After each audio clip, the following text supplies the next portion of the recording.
You know, the beginning stages, of course, are impressive with the development of the stick with the kiln and the drying and the water content and getting into all of those details. But when you follow it all the way through to the very end, and they actually are testing the pitch of the stick, the actual resonance of the stick, that I didn't know about.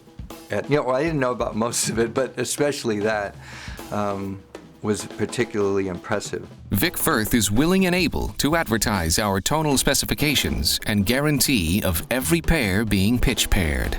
The tone a stick produces can be different depending on the direction in which it's hit, relative to the orientation of the grain in the stick.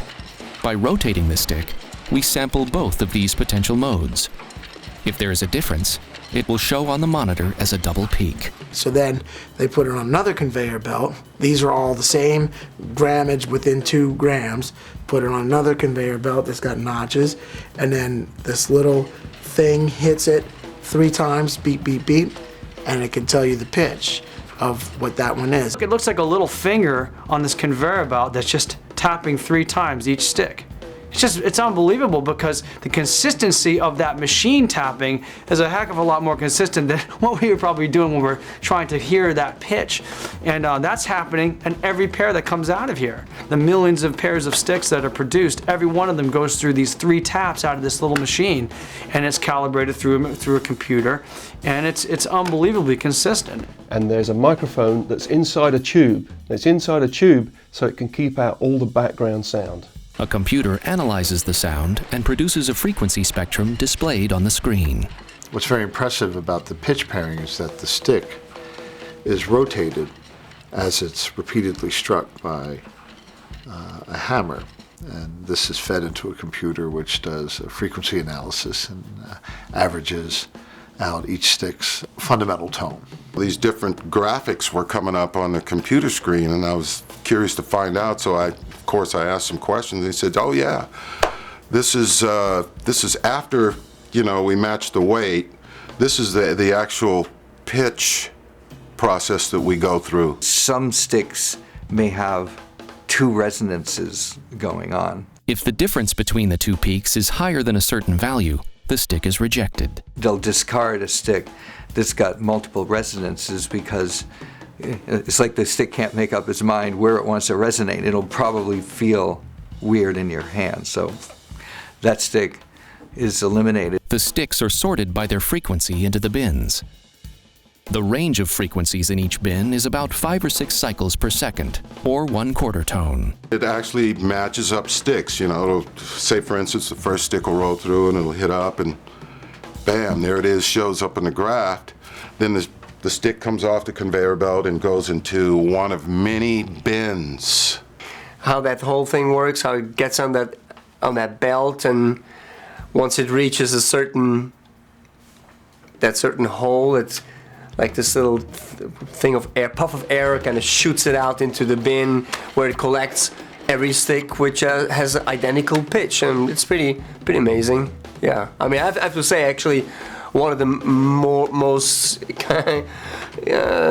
ingenious apparatus that I saw today was actually this. Yeah, the pitches are paired within a 1/4 tone of each other, and then what you get is you get a pair of sticks that are both weighted the same or as close as possible and pitched within a 1/4 tone of each other. To put them on the pitch machine and to separate them in boxes by pitch, it's mind-boggling actually to think that drumsticks each one behaves that differently, and that the specs are that accounted for in this process.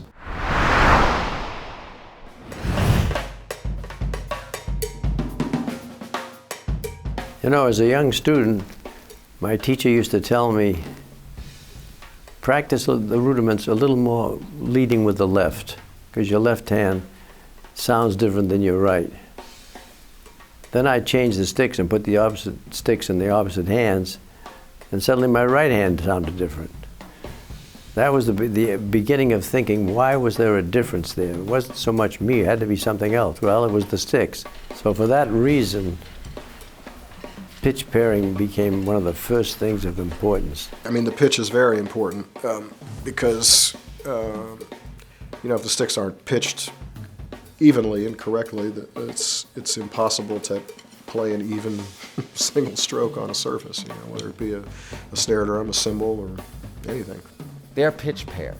What that means is that when I pick up a pair of Vic Firth sticks, this one is going to sound identical to this one. I don't have a pitch that I go for.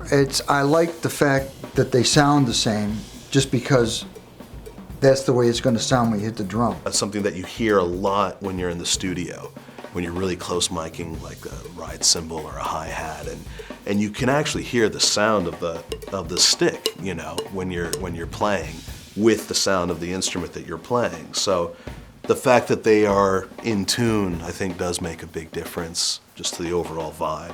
You can hear a bad pair of sticks in a line, especially when you're trying to blend and balance multiple players. Like in a snare line setting, you have 8, 9, 10 snares, and you can hear the guy who has a bad pair of sticks.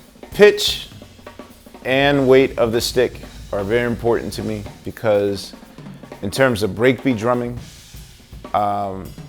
even though it doesn't seem that way, I deal a lot in sort of what I call like dynamic melody. And there's a certain ring, there's a certain tone from a particular breakbeat that I play that I want to achieve. And it's really important to me that the sticks that I use, that they sort of supplement and augment the sound of the particular drum that I'm hitting.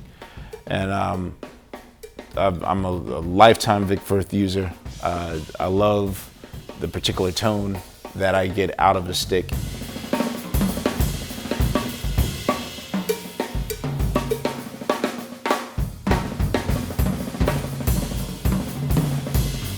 One of the ways that you can fully appreciate a Vic Firth stick is to know the difference between a stick that doesn't sound and feel right to a stick that does sound and feel right. So do your own comparison. Go into a music store, try a pair of Vic Firth sticks, tap them on the counter or on a practice pad, listen to the resonance of the stick, listen to the pitch, see that they're matched, and you'll feel the weight is matched. And then go ahead and try that with another brand and just check the results for yourself. I have no doubt that the two sticks will sound exactly the same. I'm not so sure that if you checked out the sticks made by somebody else that you will find that same incredible consistency.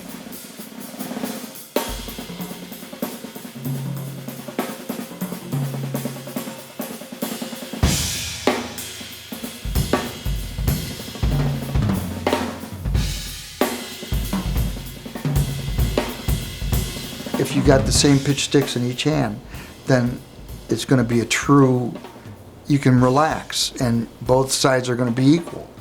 It's about equality. And it's very easy to hear if they're not pitched. But you know, when I get my sticks and they're in the package, I pull them out and they're the same pitch.